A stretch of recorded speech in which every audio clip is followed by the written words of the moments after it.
తెలంగాణలో ఉన్న కాంగ్రెస్ గవర్నమెంట్ ఒక సర్కులర్ రిలీజ్ చేసినారు. ఆ సర్కులర్ లో ఏం రాసిందంటే, ముస్లిమోలు రంజాన్ పండగలో మొత్తం ఒక్క నెల రోజాలో ఉంటారు, ఒక్క పొద్దులో ఉంటారు. వాళ్ళు ఒకవేళ కొంతమంది గవర్నమెంట్ ఆఫీషియల్ ఉంటే, అవుట్ సోర్సింగ్ వాళ్ళు ఉంటే, ఎవరైనా గవర్నమెంట్ లో సభ్యులు ఉంటే వాళ్ళు 4 గంటల తర్వాత వాళ్ళకి చుట్టి. ఈ విధంగా ఒక సర్కులరు కాంగ్రెస్ గవర్నమెంట్ రిలీజ్ చేసింది. నేను తెలంగాణలో ఉన్న ముఖ్యమంత్రి రేవంత్ రెడ్డి గారికి అడుగుతున్నా, నవరాత్రి హిందువులకి ఒక పెద్ద పండగ, 9 రోజు ఒక పొద్దు ఉంటారు.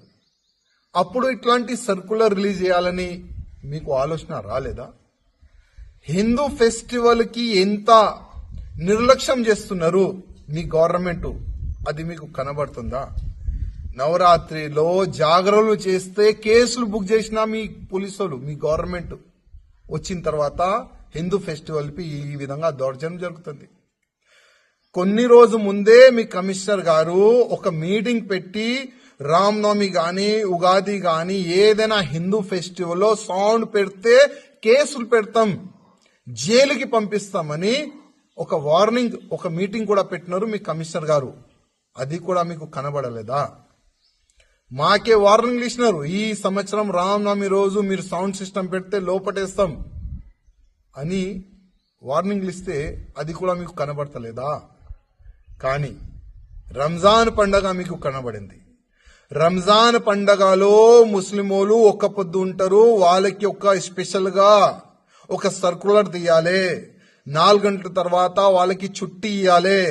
ముస్లిం సోదరు వల్లనే నేను ముఖ్యమంత్రి అయినా, హిందూ ఓట్ల వల్ల నేను ముఖ్యమంత్రి కాలేదు. అదే ఆలోచన మీలో ఉంటే ఆ ఆలోచన తీసేయండి.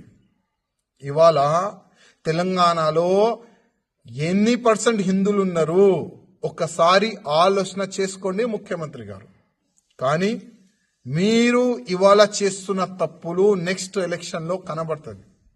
హిందువులారా మేల్కోండి, చూడండి. కర్ణాటకలో కాంగ్రెస్ గవర్నమెంట్ వచ్చిన తర్వాత హిందువుల పైన దౌర్జన్యం ఏ విధంగా పెరిగింది, హిందూ ఫెస్టివల్ పైన ఏ విధంగా వాళ్ళు యాక్షన్లు తీసుకుంటున్నారు, కేసులు చేస్తున్నారు చూసుకోండి. అదే సేమ్ తెలంగాణలో కూడా అవుతుంది. అదే స్టైల్లో కాంగ్రెస్ గవర్నమెంట్ తెలంగాణలో కూడా పోతుంది. హిందూ ఫెస్టివల్ పైన కేసులు, ముస్లిం ఫెస్టివల్ ఉంటే ఈ విధంగా చుట్టీలు, ఈ విధంగా తెలంగాణలో గవర్నమెంట్ నడుస్తుంది.